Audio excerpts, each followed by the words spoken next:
આપણા દરેકના ઘરમાં સાંજે નાસ્તામાં ચોખાના લોટનું ખીચું એટલે કે પાપડીનો લોટ અવારનવાર બનતો હોય છે, પણ આજે આપણે ખીચુંનો સ્વાદ ભૂલાવી દે તેવો ગરમા ગરમ અને ટેસ્ટી ખાટો લોટ બનાવીશું, જે બાળકોથી લઈ વડીલો સુધી બધાને ભાવે તેવો સ્વાદિષ્ટ તૈયાર થાય છે અને બનાવવામાં ફક્ત 10 થી 12 મિનિટનો સમય લાગે છે।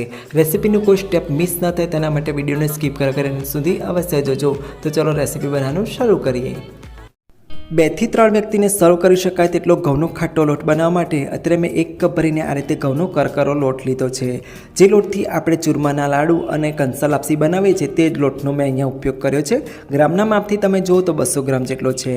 હવે લોટનો મોવા માટે આપણે તેમાં 2 ટીસ્પૂન સિંગ તેલ ઉમેરીશું અને તેલ ઉમેર્યા બાદ આ લોટનો એક પણ દાણો કોરો ન રહે તે રીતે આ રીતે હાથેથી મસળતા જવાનું છે અને તેને સરખો મોઈ લેવાનો છે।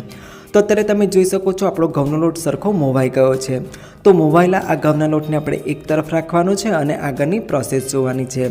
તો તેના માટે અત્યારે આપણે ગેસ બર્નર ઓન કરી એક નોનસ્ટિક કઢાઈને ગરમ કરવા માટે રાખેલી છે, તેમાં 2 ટેબલસ્પૂન જેટલું સિંગ તેલ ઉમેરીશું અને તેલને સરખું ગરમ થવા દઈએ।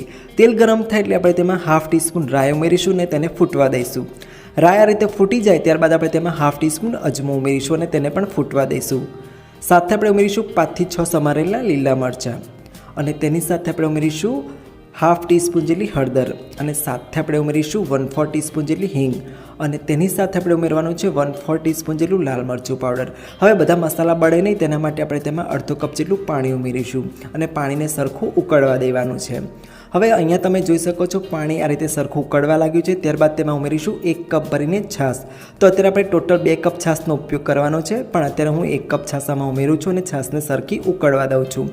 તો છાશ આ રીતે સરખી ઉકળી જાય ત્યારબાદ આપણે તેમાં સ્વાદ પ્રમાણે મીઠું ઉમેરીશું। હવે મીઠું ઉમેર્યા બાદ આપણે ગેસની ફ્લેમ સ્લો કરવાની છે અને સ્લો ફ્લેમ પર જ આપણે ઘઉંના મોયલા લોટને આમાં ઉમેરીશું। તો આ સમયે જો તમારી ફ્લેમ હાઈ હશે તો તમારા મિશ્રણમાં લમ્સ આવી જશે। હવે ઘઉંના લોટને છાશમાં ઉમેર્યા બાદ આપણે સ્પેચ્યુલાની મદદથી ઘઉંના લોટને છાશમાં સરખું મિક્સ કરવાનો છે અને સ્લો ફ્લેમ પર ઘઉંનો લોટ બધી છાશને એબ્ઝોર્બ કરે ત્યાં સુધી સતત ચલાવતા જઈ તેને કૂક કરવાનું છે। હવે અત્યારે તમે જોઈ શકો છો કે ઘઉંના લોટે બધી છાશને એબ્ઝોર્બ કરી અને આ રીતનું મિશ્રણ તૈયાર થયું છે। તો ફરીથી આપણે તેમાં 1 કપ ખાટી છાશ ઉમેરીશું। હવે આ બધી છાશ ઘઉંના લોટમાં એબ્ઝોર્બ થાય ત્યાં સુધી ગેસની સ્લો ફ્લેમ પર સતત ચલાવતા જઈ તેને કૂક કરવાનું છે। તો અત્યારે તમે જોઈ શકો છો કે બધી છાશ ઘઉંના લોટમાં એબ્ઝોર્બ થઈ ગઈ છે, પણ અત્યારે મને મિશ્રણ થોડું ઘટ લાગે છે તો હું તેમાં ફરીથી પાણી ઉમેરું છું। ટોટલ મેં 2 કપ છાશ અને 1/2 કપ પાણીનો ઉપયોગ કરેલો છે। હવે ગેસની મીડિયમ ફ્લેમ પર 7 થી 8 મિનિટ માટે આ મિશ્રણને આપણે કૂક કરવાનું છે।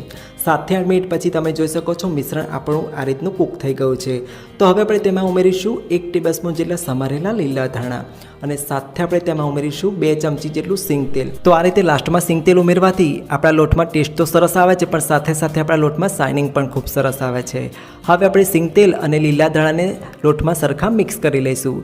તો ફ્રેન્ડ્સ, હવે આપણો ઘઉંનો ખાટો લોટ તૈયાર થઈ ગયો છે। ગેસની ફ્લેમ બંધ કરી દઈશું અને તૈયાર થયેલા આ લોટને લીડથી ઢાંકી 5 મિનિટ માટે સીજવા દઈશું અને ત્યારબાદ તેને સર્વ કરીશું। તો હવે તૈયાર થયેલા ઘઉંના ખાટા લોટને આ રીતે એક બાઉલમાં લઈ લેવાનો છે અને ત્યારબાદ તેના પર શીંગ તેલ અને આચાર મસાલો એટલે કે અથાણાનો મસાલો સ્પ્રિંકલ કરીશું।